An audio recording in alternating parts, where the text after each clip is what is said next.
Almost exactly 1 year ago, I decided to realize one of my biggest dreams. I started my first ever reef tank. At that time, I had no idea what I was doing and had zero experience with setting up and running reef tanks. But now the real question comes. How does it work long term? Can an actual newbie really set up successful reef tank? Well, let me show you, because I really am new into this topic. I will tell you what I did well, I will show you my mistakes, I can tell you is it really worth it, but also I could really use some advice from you. So let me give you my full 1 year update about one of the most important projects in my fish room. As always, I will not waste any of your time and jump right into it. In case you're wondering, when I was setting up this tank, I made a very detailed video about it. I described all the technicalities, I described how I built the hardscape, I talk about corals and how to introduce them into the tank. Basically everything you need to know if you're setting up your first ever reef tank. So if you're thinking about going saltwater, maybe you should check this video out, because now I can show you that it actually worked. This is where we are today. So yes, the tank is still running and I absolutely love it. So that video will be a little bit different than my other ones. It's not scripted, I just want to give you the high-level overview of the tank, show you all the changes, and give you my general thoughts about it. So getting back to the tank itself. Going for it was one of my best decisions. Yes, I was scared. Yes, I was a newbie, I really didn't know what to do. But if you follow few basic rules, if you are consistent, if you really care, it's really not that difficult. And this is actually one of my first points. People overestimate how difficult reef tanks really are. Don't get me wrong, they are more complicated than freshwater tanks. There is much more equipment, there is much more work with setting up and preparing the water. Yes, it's all true. But it's nothing that person keeping freshwater tank cannot do. It's all the matter of proper knowledge and little bit of experience and patience. That's it.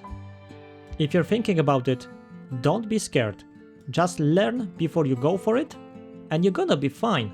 Because this is exactly what happened to me.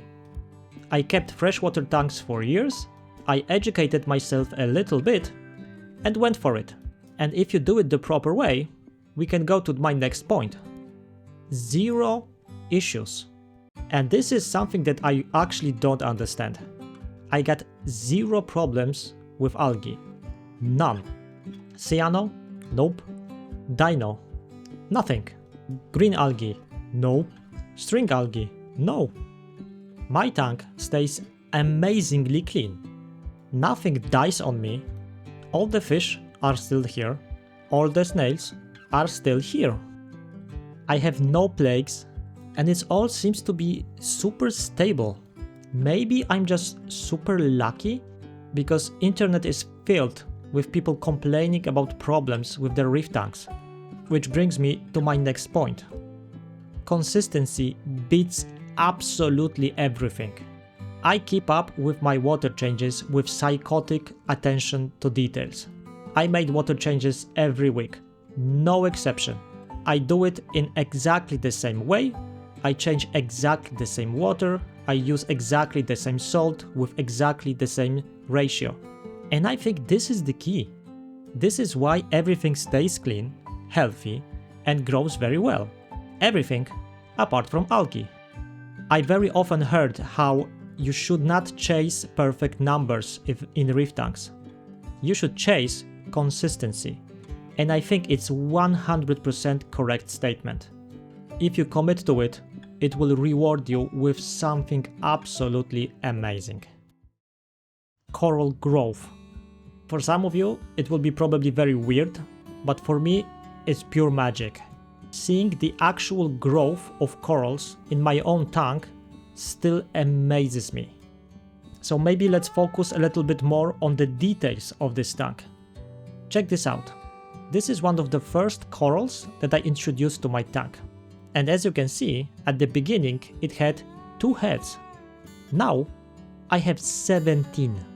It went from 2 to 17 heads. And this Duncan coral, it was alone, 1 head. And I have 6 now. And additional ones are growing, I can already see that. And this applies to every coral I have. This Akan, or Akan, I don't know how to say it. I had 1 head. Now I have 9 or 10. And this one makes me even more proud because this coral is a little bit more difficult, but it still grows fantastic in my tank. Almost everything grows really well, splits regularly, or just grows in size.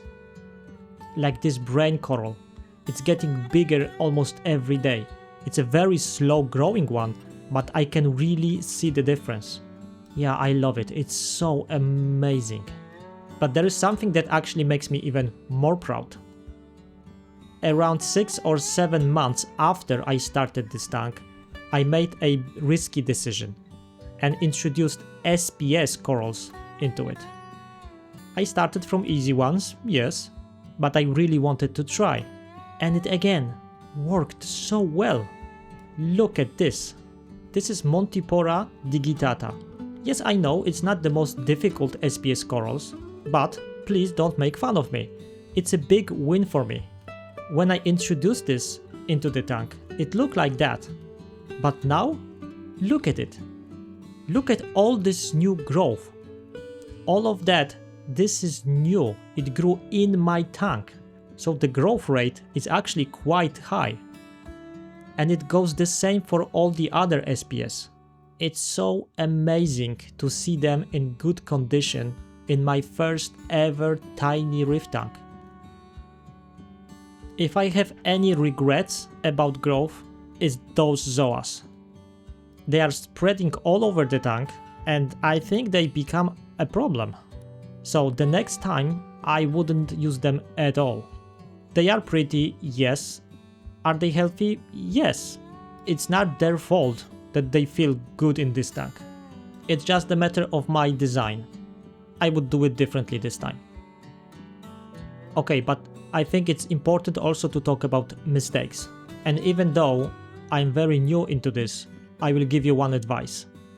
Don't change your tank too often. This is one of my biggest problems. The fact that I'm adding new corals, I think that's okay. For instance, you shouldn't add SPS too soon. I started from very easy corals, then moved to LPS corals when I was a little bit more confident, and SPS was in this tank when it was already like, 8 months? And it paid off. But what I'm doing wrong is that I'm moving things, and that's not okay. I'm moving rocks from one place to the other, I'm gluing stuff inside sometimes. It's a different matter when you see that the coral is struggling and doesn't like its placement. If you want to move this one, that's absolutely okay. It's actually something that you should do. But there are some corals that I moved like 3 times already, and that's not cool. That's my fault. And I'm moving them to create a space for something new. I'm changing my mind sometimes, and I think that I really should learn not to do it. I need to commit, I need to glue the coral to the best possible place and just leave them alone. This is actually connected to the consistency. I talk about consistency very often, and I'm breaking it myself, and I will definitely work on that. I already fixed my second mistake, but I will mention it anyway. Chasing the numbers. When I was testing this very often, I wanted to make my numbers perfect. But it doesn't work. Every reef tank is different. And of course, you need to have your numbers in range, but you don't need to make them perfect. Overcorrecting to your numbers too fast will disturb the balance. So do it slowly, keep them consistent, and it will pay off. It will be much better for every living animal in your tank and for yourself. And finally, my maybe a regret is connected to the big favor I have to ask. The tank itself. So, as you can see, this is not exactly a big tank. It's actually quite small. So the big dilemma I have right now, should I change it to something bigger? And before you jump to the conclusion, yes, of course, you should buy something new and build it. Wait a second. First of all, it would be quite expensive. This is significant investment and you need to be aware of it. But the main problem for me is that tank works really well and I'm really afraid to screw it up. I'm so happy with it that I don't want to take it down. It's stable, it's already established, it seems to be working really well. When I create something new, there is always a risk that it will just fail, or it will not work that well. Or I can get some plagues or problems with algae in the new one, problems that I don't have right now. But there is other side of the story. This one is getting a little bit crowded, and I would love to give more space to my fish. And I do have a space for it right here. And I could fit much bigger tank in here. When I made some calculation, I could actually fit a tank that has 5 times the water volume of this one. 5 times! 60 centimeter length is already 50% increase. And it would be taller and wider, and without a filtration system at the back that steals a lot of space. So if you have any ideas or thoughts about it, please let me know. I'm really serious here. I really don't have a lot of experience in reef tanks, and moving them and changing them, that's something completely out of my head. I kind of feel that I own a bigger tank to my coral and especially fish. But isn't changing everything again against consistency? I really need some advice here. If you have any suggestions or advice about anything else about this tank, also please share. Even after 1 year, I'm still learning here, but I love it. Let me know if you like to see more saltwater content on my channel, because I can totally do that. I just want to keep it interesting for you. I hope you enjoyed this update. I know that video was a little bit different than my other ones. I guess this was a little bit more like a vlog, but vlogs are for people with personalities, which I don't have. So if this one was terrible, also let me know. For now, thank you very much for watching, and see you in the next one.